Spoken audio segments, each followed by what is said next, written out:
Welcome to the map. Today I'm joined by Aski, famous in the town of Derby, a professional boxing coach, renowned for his time with the Tyson Fury camp. Firstly, thanks for coming on. Thank you. What Oh, an intro, hey? That was an intro and a half, man. I feel. Hold on, I've got to put some sunglasses after that. Maybe sound like a celebrity. Hold on, let me put some sunglasses. Do I look like a celebrity now? yeah, yeah. Thanks. Aski, we'll get straight into it. Look, I want to start with one of the most viral moments, and you were involved in that, particularly before the Vladimir Klitschko fight. The prayer. Can you just tell us a little bit about how that came about? So whenever we're on camp, I'm always like, I think to myself, why was it me? Why have I been chosen? So I always reflect to my dean, and I always say, you know what? I'll read the Quran while I'm here, because sometimes you just want to go through things and learn things. And as you get older, you get more closer to the dean, and you want to really understand what you're reciting. So every day I would go through Al-Fatiha. I'd always pray in front of everyone, and everyone used to see me do this, and they felt at peace, and it was great. You got Tyson, who's a devout Christian, but people of so many different faiths that were there, but they respected mine, and obviously they were always sitting in peace and quiet when I was praying. So when we went to the fight, it was just a natural thing. It says, "Look, Asgi, give us a prayer." And I thought, brilliant. So something that we've always done. It went viral, yeah, but the thing was, we weren't doing it for that reason. We weren't doing it for the views. We was doing this because we wanted to generally pray to God to, grant us, the victory will give you all the glory, and make sure both boxers walk away with great health, and that was the main thing. So when you came like to the fight itself, was it just a spontaneous thing that you wasn't prepared for it? He just called you. Yeah, I didn't expect him to ask me, and he just called me. He was just like, okay, brilliant, perfect. Because what I do is when I go to the room, I always pray anyway. Like when you go to a mosque for the first, when you get to the mosque, you like to pray for the mosque. So I always do that for the mosque. I mean, for the changing rooms, I do a little prayer, I do my own dua, and then, I give myself the blessing. Allah guide me and, grant us a victory. I always say that to ourselves. So I mean, like just on the current recent fight, I know you're like a friend of Peter Fury and you're a big fan of his. What do you make of the Rico fight and sort of Peter Peter Fury's game plan and its preparation for the fight? I'll always say this about Peter. Peter's a very, very technical, a very smart, on point kind of coach. He's a great tactician. He would not have just taken that fight and says, right, this is Usyk at his best, this is Usyk at his worst. Peter would have dissected every last detail. And having been in his camps, there's nothing that's not unturned. It's so strict, it's so on point. Was I surprised? Not at all. And regards to the stoppage, how do you see that? I thought it was premature. I thought it was premature 100%. I thought, well, I had a bit of a bad taste because the scorecards had it a draw going into the 10th. And I had Usyk up. I mean, I had Rico for about 2, 3 rounds easily. I thought he was cruising, to be honest with you. And what's pretty sad is people trying to say that Usyk had a bad night and Usyk was off. No, he wasn't. Give props where it's well deserved. Rico was winning, so you got to give Peter praise. You got to give Rico praise, and that's what it is. I mean, what do you make of these crossover boxing? Like, Ngannou's, Fury struggled with Ngannou and now Rico with Usyk. I mean, do you think that the boxing community doesn't necessarily respect them? Because these guys are high caliber athletes in their own right. I, I think this is a new era. I think this is Clash of the Titans. It's things like when Muhammad Ali used to do it against the wrestlers, and these are things that have been going on for years. And this is where the money is. This is where the viewing is. So the money is for people that want to bring the best versus the best. You got Rico, who's the undisputed K1 champion. You got Usyk, who's the two-time undisputed champion. So, of course, why not? The guys who are paying the bills wanted the fight. And every champion, every athlete has to be respected, especially in the heavyweight game. You cannot underestimate any boxer. It takes like one shot to change the whole dynamics. Mm. In the terms of the subtleties of the heavyweight boxing, what makes, like Ngannou came over, he did well, then obviously I know he got knocked out by AJ, and now Rico's come, and maybe he will lose in his next fight because no, sort of the blueprint's there now, I think. But like, what's the subtleties and the differences? Because they're great athletes, but when they come to boxing, what makes a great boxer and the difference between an athlete? A great boxer is the guy that listens, as a person that listens. Sorry, it's about strategy. At that level, it's about listening to or trusting the process. Now, Peter Fury had a game plan. It was up to Usyk to show not Usyk, Rico to show his professionalism by listening, by executing the game plan. And that's why it's a teamwork. One plans the game plan, one executes the game plan. And that's when you know levels, because everyone can run, everyone can box, everyone can fight, everyone's fit. But it's sticking to the plan, strategy. That's the main word. As long as they stick to the game plan and listen, that's the most important. That's what separates the average from the best. Just on game plans and strategies and coaching. Obviously, Fury has had, he went from Peter to Ben, and now with Sugar. Out of the coaching styles that you prefer, not necessarily the coach, I'm not talking about the coach, just the style that best suits Tyson Fury, which one would you go for? Peter and Ben's. Peter Fury's definitely, and definitely Ben Davison. They both had their styles, which was really good. With Peter, there's no nonsense, there's no messing, there's strict, keep it simple, keep it straight, keep it sharp, keep off the line. Really, really good. A lot of feints, brilliant. And Ben Davison was very similar. So it was really, really good for both of them. On the boxing style, like as a coach, do you think boxers have to choose a coach that has a style that suits them, or do you think the coach has to adapt for the boxer? Well, it's a very, very good question because I've always had that thought in my mind because I thought at that level it's all about strategy, intelligence. What kind of coach will make you understand? Because you're not going to change your style. It's your style that's got you there in the first place. Obviously, they'll tweak up little mistakes, but I think it's all at that level. It's all about game plan. Styles make fights, as you know. So you go to somebody that's going to help you with your strategic plans. So you would say, in terms of, look, if you box on the outside, don't go to a coach that is going to ask for knockouts. Is that essentially what you're saying? Absolutely. So you've got your Kronks, Sugar Hill style. You've got your Brendan Ingles, hit not get hit style. You've got your conflicting styles. But to be honest with you, I think both have got that understanding of trying to change. You know, everyone's got their So blueprint. yeah, so essentially what you're saying is like if you have a particular style of boxing, you should find a coach that can coach you to that rather than try to go to a coach and change your style and go to, something that's may not come natural to you. Yeah, I agree with that to an extent. I want to ask a question. For example, look, when a boxer loses, their first question, and famously, Daniel Dubois did it with his coach, and now I know he's back with him. The blame almost falls on the coach a lot of the time, and not necessarily the boxer. Do you think that, at what point would you advise a boxer to change his coach, or do you think they should stick with him regardless of, sort of the outcome? I think when the chemistry breaks down, the respect breaks down. I think when the boxer's not listening to instructions, then when that respect it's out the window. Um, I think it's easy to blame the coach, and I think as coaches they accept that kind of level because so much money is involved. It's a business. A boxer's never going to blame himself. They've got too much ego. They've got to blame somebody. Unfortunately, that's the name of the game. One day you're up, one day you're down. And as I say, you're only as great as your last performance. One day they'll be singing your praises. The next day they'll be slaughtering you. Take Huzik, for example. You can't take away his respect, his capabilities, his achievements. He's a phenomenal athlete. He's one of the greatest ever. Well, not ever, of our generation.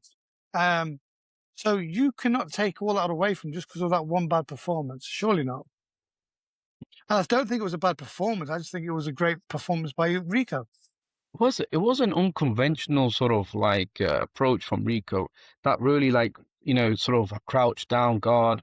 Yeah, You know, but it works because at the end of the day, as okay, if you had a pro boxer, a professional high level boxer, sport against someone who's never boxed before, then they throw erratically. So as a boxer, you're used to parrying, you're used to that jab, you're used to that feint, you're used to that 1-2s. But you're not getting that with these kind of boxers. They're throwing at all angles, because they're not boxers. But it was a great style, to be fair, because it was so erratic. mm, yeah, I'm not sure it could be replicated across the board.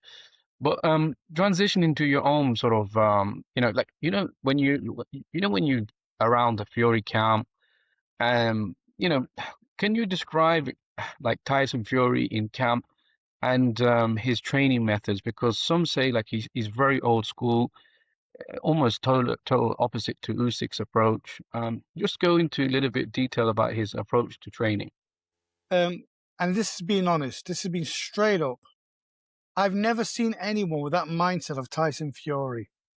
When it comes to training, he's like on point, not a second late, not a thing missed. And if someone does one better, he does it even better. Someone runs a mile, he's running two. If someone's beating him at something, he's beating them. His mindset is just so on point. He knows he's so disciplined in terms of food intake, rest, and training discipline. He's by far one of the best students you'll ever come across in terms of boxing. You tell him to do something, he'll do it. And he'll understand why he's doing it. He'll break it down in his own head. Mm. On his food intake, like what is the nutritional like plan for Tyson Fury? Like because I know I've seen some of the videos and he sort of eats a big breakfast and it's like like a traditional English breakfast. And I mean during camp, does he have a nutritional plan? Does it change? No, I think he's tried the nutritional plans. I think it's a case of just getting the calories, eat good carbs, make sure you get the right, proteins, make sure you're recovering right, and just filling up, fueling up. It's like a Rolls Royce. It's not gonna bloody drive to London with nothing in the tank. It's not gonna run on water. It needs the right fuel, whether it's a diesel, whether it's a petrol. Um, that's what he is, and he knows how to fuel himself right. Okay, I mean, when you have experienced such highs, one of the, I suppose, pivotal British boxing moments was when Fury beat Klitschko, and you were there. When you go and experience such highs, and then I'm going to say this respectfully, and then you have to sort of go back to the amateur boxers, if you like, or the lesser caliber boxers. That transition, like, how is it? And mentally, how do you sort of switch from, world level boxing to sort of amateur or, semi-pro level? It all boils down, I mean, the buzz is absolutely the same. It all boils down to what you put in. See, we've not just jumped on Tyson Fury's bandwagon. We've built him up. We've been there from the start. So when he fights, it's personal. When he wins, it's personal. When he's achieving greatness, we're just relieved. We're happy. Just like an amateur boxer. You've put in the time. They've come through them doors. You've taught them to box. The ring walk's still the same. The kids, or the kid you're working with is nervous. And when they win and they're happy, you're even happy because you know they've put in the graft. So everything you become emotionally attached, whether it's like, for example, Tyson Fury when he won the WBC belt and when he went to Klitschko, it was emotional. You see his brothers crying, but you then see Shane Fury's son Shane win the nationals, and you can see Shane emotional. It's emotional for all of us. It's a great feeling because we have a set thing. When you're on this game, you cannot be 99%. It's 100% or nothing in Mm. everything we do, in literally everything we do.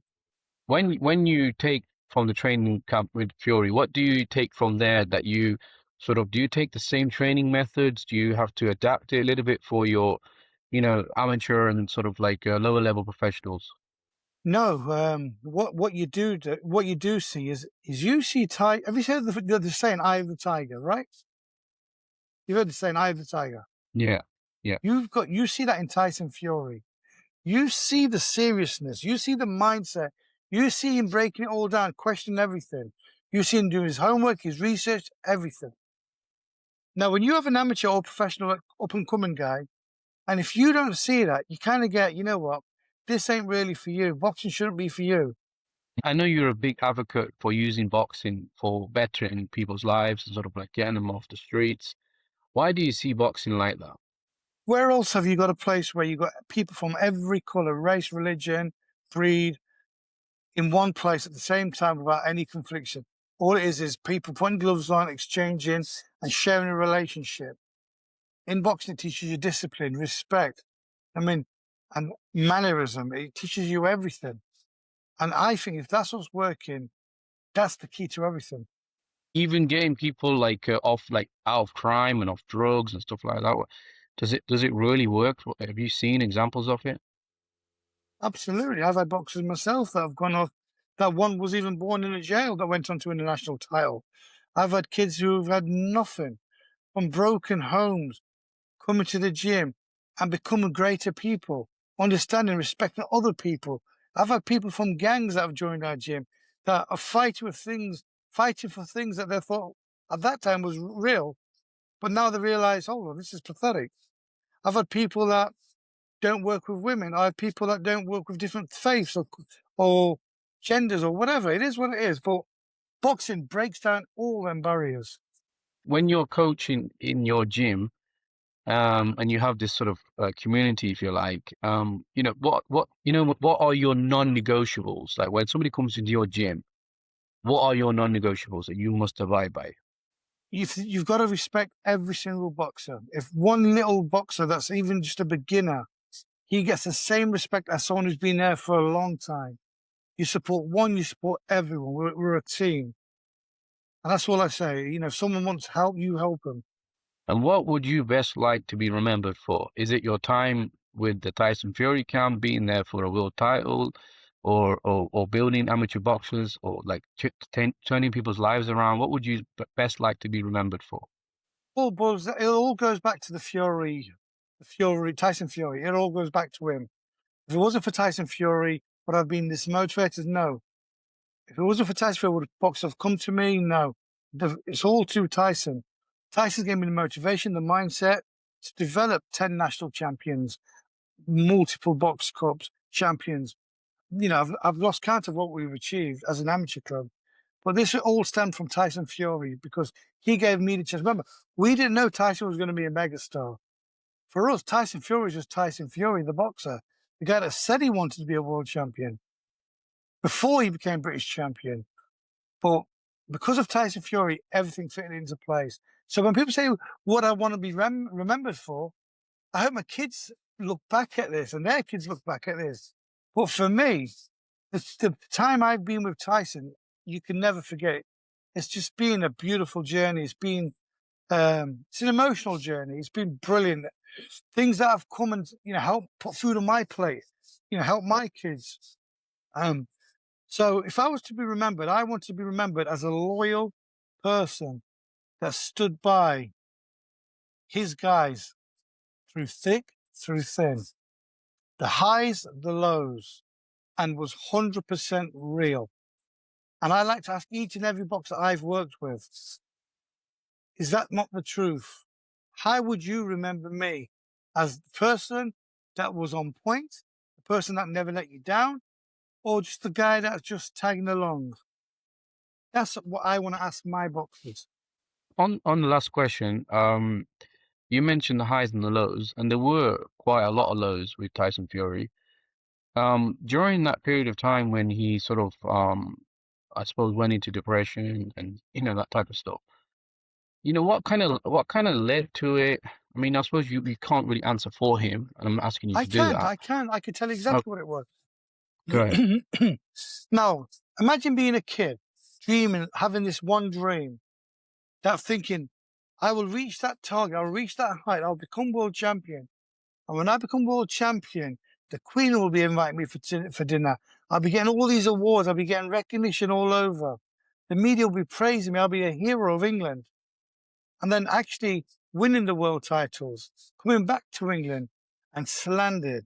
And this is the problem I think the media needs to really work on, especially the UK media, because they're great at bringing someone up and they're brilliant at destroying them, bringing him down. We had the Paul Gascoigne situation. We had musicians. We've had so many people have reached certain heights that they've praised and slandered down.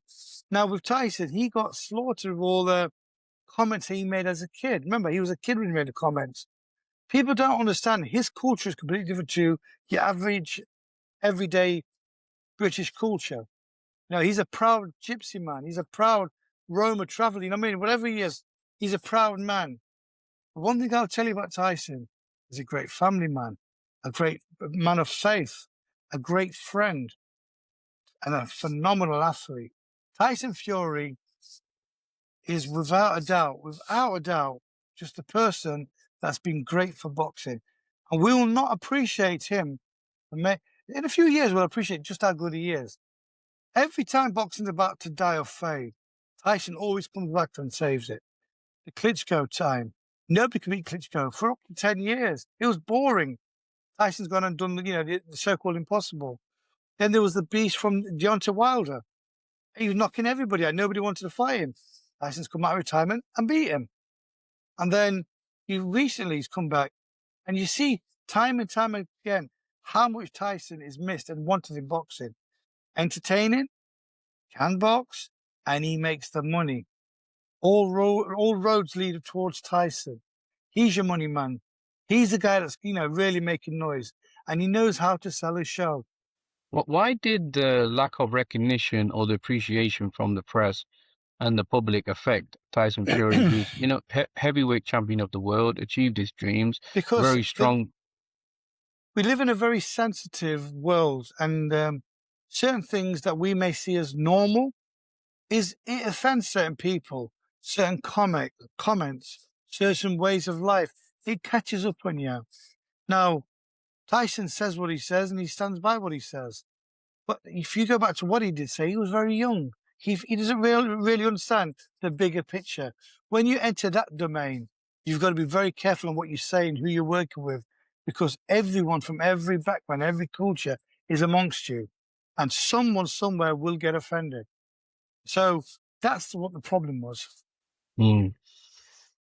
Okay, we could talk for a very long time, but I'm gonna end it there. And I really, really do appreciate you coming on.